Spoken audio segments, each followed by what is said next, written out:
Tony, thank you. The latest developments now in the government shutdown, now in its 19th day. During a bill signing on human trafficking today, President Trump turned to his focus several times to border security and the necessity of a wall.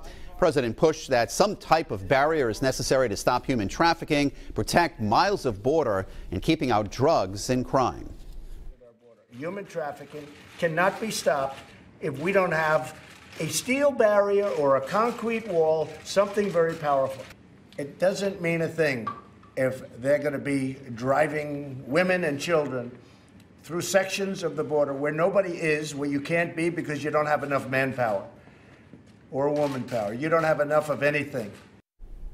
President Trump also stressed that technology like drones and sensors cannot work alone unless there is a wall in place.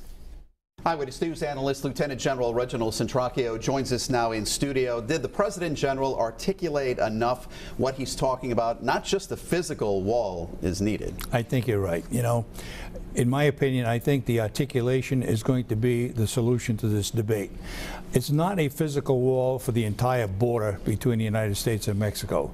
It's those areas where it's readily accessible by a large volume of people coming across. I've been there. I've been to San Diego. I've been to El Paso. I've seen those areas that he's talking about, which requires perhaps a physical high wall where people can't get across.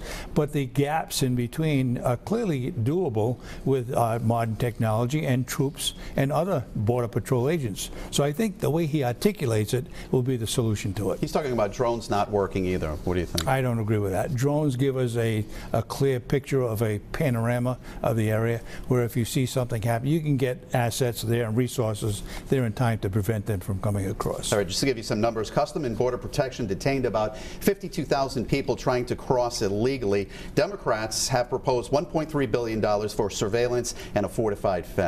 Your thought? Well, you know, once again, a combination of that is doable, but it has to be in strategic places.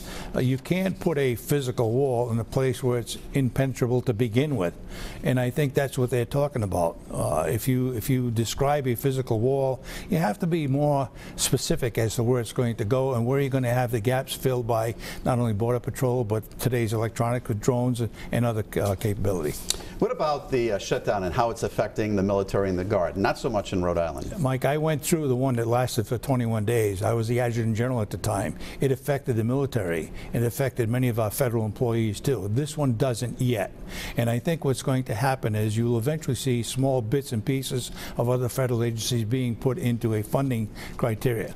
What I'm concerned about is if he goes to the bit about looking to DOD to fund this, it will affect the military, and that's not a good scenario. All right, General, as always, thank you for the thoughts. Yeah.